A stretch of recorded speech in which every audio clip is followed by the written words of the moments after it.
Praise God. Hi everyone, I'm Stephen Anderson. This is my 26th banquet, believe it or not. It's great to be here. I'm glad you guys are here. Thank you for all your support. I'm going to introduce my family. My wife Rochelle is here, and my daughter Rebecca, and her boyfriend Isaac, my son Stephen Jr., and Jacob, our youngest. My mom is here, Marcy. And my mother and father-in-law, Sonora and Jerry. Now, my brother Chuck and his wife Ruby are here, and they're here from San Antonio, Texas. So they didn't quite come all the way from San Antonio just to come to the banquet. We do have a family wedding tomorrow, but has anyone come farther than that?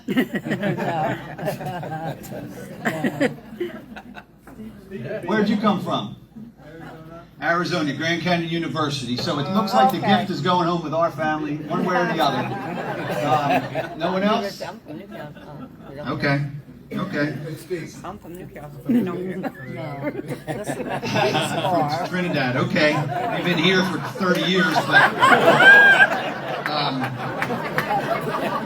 so I'm the facility chaplain at Howard R. Young Correctional Facility in Wilmington, Delaware. There's about 1,350 men incarcerated there. And I oversee the chaplaincy program there, but I don't do it alone by any stretch. There's a lot of men and women in this room that come in regularly. And I hope I don't miss any. My co-worker Tim, Santa Barbara, comes in weekly, and then also to preach. We got Russ Stewart comes in and helps me with music. We got Jeff, Owen, and Juan. If you guys want to raise your hand. Jeff, Owen, and Juan. Steve Beck helped me with some music for sure. Kevin Rodriguez over in the corner. Kevin, our newest volunteer. Joe DeLuca here.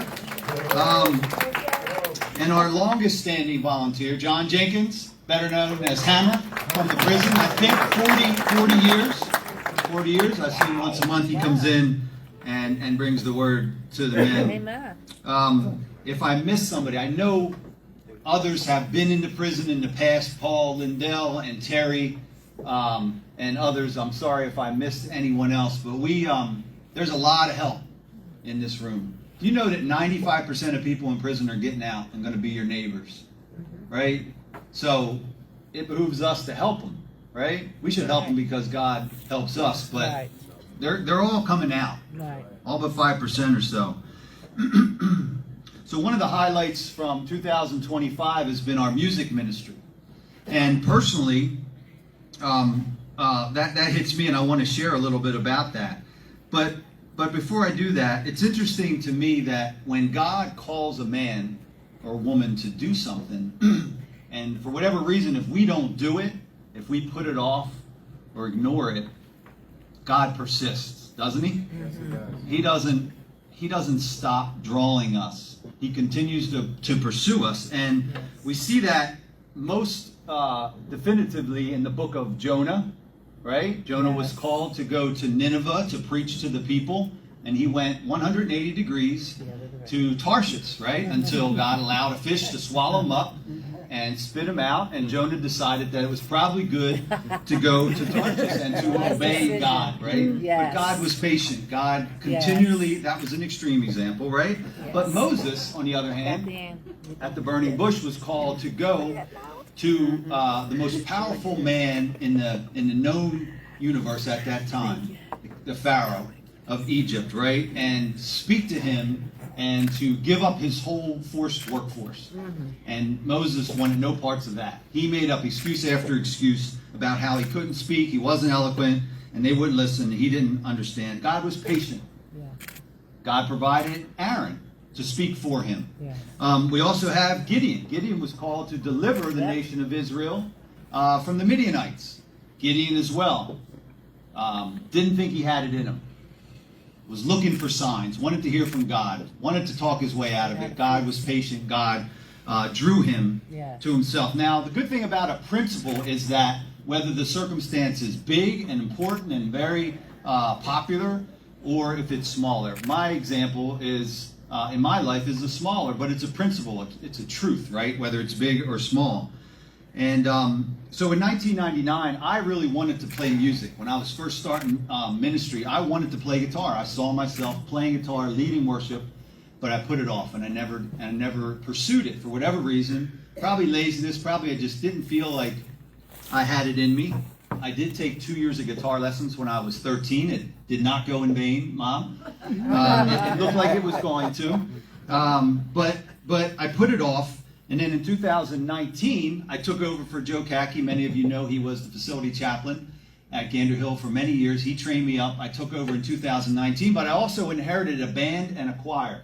And here I am as part of my job leading a band and a choir, and I had no idea what I was going to do. How was I going to lead these guys? I didn't know what I was going to do. How much more prepared may I have been if I listened to God in 1999? Now, that's not a huge regret for me, but I do wonder sometimes, what is it that when God calls, we put off, we push off, we go a different way. We maybe go the easier way. We go the softer way. And so when God calls, listen and obey. So I started to play the drums in the prison for the band. And when we found a drummer, and I moved over to the bass, totally out of necessity. And I began to learn it, and I began to like it. And I played on the inside in prison like we do 2 days a week for services, and on the outside at Broken Beginnings, our aftercare, played 2 days a week. So I'm literally playing gigs more than I can even practice. I didn't even start practicing for months. I just played on the spot. And when you learn to play an instrument in front of a bunch of inmates, it can be humbling. It can be humbling, and because you make a lot of mistakes. And so a couple months after that, after I finally got around to following God's call for me, I'm looking through my mail in the prison. I get a lot of mail, right? People from all over the country are sending about their ministry. You know, this junk mail. It's not really junk. It's important stuff, right? But I get so much of it, just like you do at home, right? And so I'm looking through the mail, and I see this one from a ministry, and I open it up, and I look at it, and I see that Ava out in California donates things to prisons out in California. And so I'm looking down the list. She wants to provide Bibles. Well, we have Prison Fellowship, we have the Gideons, we have 3 or 4 sources to get Bibles. So I'm looking the next one. She provides Christian literature. And we have plenty of Christian literature, more than enough. And then it says, well, we also provide musical instruments. And I said, oh, that got my attention. And so I decided to call Ava, and I started talking with her, and she said, you know, I've been given instruments and funds to California prisons. I know someone in Delaware, so I decided to send all the prisons in Delaware a letter. And you're the only one that responded to me.